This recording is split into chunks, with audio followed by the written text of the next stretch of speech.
کوئٹہ کے ایک بھائی ہیں، انہوں نے آپ کے ہمسائے بزرگ کے بارے میں ایک سوال کیا. انہوں نے کہا جی ایک دربار ہے. میرے ہمسائے تو یہ بزرگ بیٹھے ہیں. نہیں اچھا، دربار والے بزرگ. دربار والے بزرگ. انہوں نے کہا جی دریا کے کنارے ایک دربار ہے. ان بزرگ نے جب جنگ ہوئی تھی تو قبر میں سے نکل کے بم پکڑ لیے تھے. جی جی جی. اور پھر 90s میں جب سیلاب آیا تھا تو وہ دربار کے اندر نہیں آیا، باقی ہر جگہ جو تھی وہ ڈوبی گئی تھی تقریباً، لیکن دربار کے اندر اس کو داخل ہونے کی اجازت نہیں تھی. تو وہ پوچھنا چاہ رہے ہیں اس میں کتنی حقیقت ہے، کیونکہ آپ تو یہاں کے رہائشی ہیں. یہ کوئٹہ کا سوال ہے نا جی. کوئٹہ تو سر ہمارے بالکل اکیڈمی کے پاس ایک کوئٹہ دربار ہوٹل بھی ہے، اس کا نام ہی کوئٹہ دربار ہوٹل ہے، لیکن الحمدللہ موحدین ہیں وہ جن سے ہم یہ دودھ پتی منگواتے ہیں. جی یہ بالکل واکنگ ڈسٹنس پہ. یہ ہماری اکیڈمی بالکل دریا کے کنارے پہ ہے، دریائے جہلم کے. اس سے آلموسٹ 1 کلومیٹر بلکہ اس سے بھی کم نا، اسی سائڈ پہ دریا کی کسی صوفی بزرگ کا مزار ہے، سلمان پارس. کبھی وہ کہتے ہیں سلمان فارسی تھے وہ، اور نبی الاسلام کے وہ جو صحابی اس طرح منسوب کرتے ہیں، کوئی کچھ کرتا ہے کچھ کرتا ہے. الٹیمیٹلی اب ٹھنڈے پڑھ کے انہوں نے کہا نہیں وہ صحابی نہیں تابعی تھے.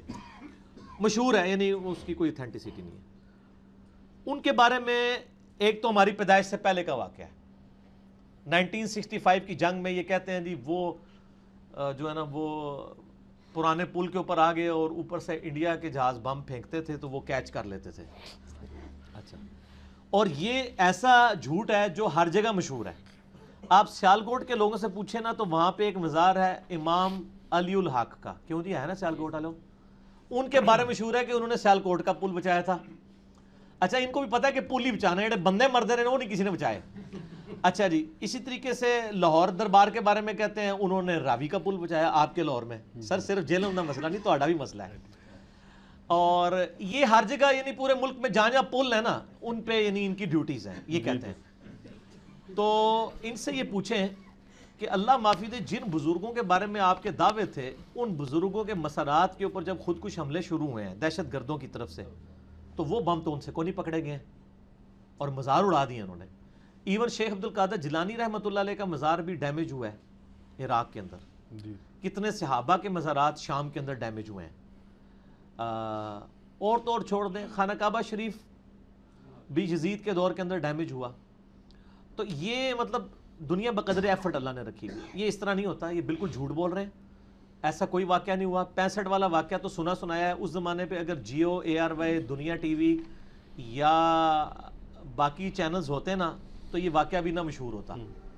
ٹھیک ہو گیا. اب یہ واقعات اس لیے مشہور ہو گئے ہیں کہ اس زمانے میں کسی نے نوٹ نہیں کیا تھا تو جھوٹ مچا دیں. بہرحال ایک واقعہ جس کی بنیاد کے اوپر میں ان سارے واقعات کو وائلیٹ کر سکتا ہوں وہ 1992 کے سیلاب کا واقعہ ہے. 1992 میں میری عمر 15 سال تھی، میں میٹرک کا سٹوڈنٹ تھا، اور ہم گرمیوں کی چھٹیوں میں اسی مزار کے اوپر جمعے والے دن جایا کرتے تھے. صبح تربوز لیے دریا میں پھینکے، ٹھنڈے کر کے کھاتے تھے، مزار پہ صفائی شفائی کرتے تھے اور سارے کام کرتے تھے یہ. اچھا، تو اس امید میں کہ ہمارے اوپر کوئی برا وقت آیا تو ہمارے کام آئیں گے. لیکن ہوا یہ کہ جب ان پر برا وقت آیا، یعنی مزار کے اندر کیچڑ گھس گیا 1992 میں، تو سر اس خادم نے اس مزار کی کیچڑ صاف کی ہوئی اپنے ہاتھوں سے. پورا جہلم کیا پوری دنیا کے بریلوی مل کے بھی قرآن پہ حلف دینا کہ یہاں پہ پانی نہیں گیا تھا تو میں کیسے مانوں؟ میں نے تو اس مزار کی بریلوی ہوتے ہوئے کیچڑ کی صفائی کی ہوئی ہے، اور یہاں تک صفائی ہوئی ہے کہ تقریباً 8 مہینے تک مزار کے اندر والا جو پورشن تھا اس میں 4-4 فٹ تک نشان بھی رہا ہے، جب تک کہ کسی بندے نے ڈسٹیمپر نہیں نیا کروا دیا. کیچڑ جب اب یعنی 4 فٹ بھرا ہوا ہو کیچڑ، ظاہر اتنا بڑا سیلاب آیا تھا، منگلا ڈیم کھول دیا تھا انہوں نے. 4-4 فٹ پانی اگر 2-3 دن کھڑا رہے کسی جگہ پہ، پھر جا کے وہ اپنا کیچڑ بھی چھوڑ جاتا ہے. وہ کیچڑ تو ہم نے صاف کر دیا، لیکن دیوار کے اوپر ڈسٹیمپر پہ نشانات تھے. وہ نشانات 5-6 مہینے تک رہے جب تک کہ نیا ڈسٹیمپر نہیں ہوا. ٹھیک ہو گیا. یہ سارے ہم نے صفائی کی تھی جب بارش یعنی وہ سیلاب کا پانی اترا تھا. اس کے باوجود جہلم میں لاکھوں بریلوی ہمارے بھائی وہ یہ کہیں گے کہ جی دربار میں پانی داخل نہیں ہوا تھا. تو جیسے یہ جھوٹ ہے نا اس طرح وہ بھی جھوٹ ہے. یہ جھوٹ تو ہم نے پکڑ لیا. اس زمانے میں ہم ہوتے تو انشاءاللہ تعالیٰ اگلے دن ہی کلپ آ جاتا کہ بھائی جی اتنے تو CCTV کیمرے لگے سن. کدھر ہے یہ بات؟ یہ سب کے سب جھوٹ ہے. ہمارے 4 ملک ان کافروں کی سازش کی وجہ سے تباہ و برباد ہو گئے ہیں، عراق، شام، افغانستان اور پاکستان بھی آلموسٹ، یمن ہے، فلسطین ہے، کئی ہیں. تو سر یہ بزرگ، میں آپ کو اس میں بتاؤں، ہمارے محلے میں ایک بھائی ہیں، وہ کہ تھوڑے محلے دار نے جو جی وہ عراق ہوتے تھے، بڑے بزرگوں کے ماننے والے. تو وہ مجھے خود سنا رہے ہیں، کہتے ہیں جب یہ یعنی وار شروع ہوئی نا تو وہاں کتنے مزارات ڈیمیج ہو گئے، اور ان بزرگوں کے مزارات ڈیمیج ہوئے بمباری کے دوران. تو کہتے ہیں ہم پاکستان میں بیٹھ کے ان بزرگوں کو پکار رہے ہوتے ہیں، یہ تو ادھر اپنے مزار نہیں بچا سک رہے، انہوں نے پاکستان ہماری کیا مدد کرنی ہے. اس چیز نے ان کو ہدایت دے دی اور وہ توحید کے منہج کے اوپر آ گئے. اب کسی کو اگر بات سمجھ آنی ہے نا تو اتنی بھی آ جانی ہے. یہ وہی ہے نا، سنن نسائی کے اندر حدیث موجود ہے، اکرمہ ابن ابی جہل فتح مکہ کے موقع پہ جب بھاگ گیا، سمندر میں گیا، طوفان آیا تو سب اللہ کو پکارنا شروع ہو گئے. ان کا نبی علیہ السلام تو یہی کہتے تھے، اور ہم ان کو یہ سمجھتے ان کا اب بتوں کو، ان کا بت نہیں ادھر کام آتے سر، اتنے اللہ ہی کام آتا ہے.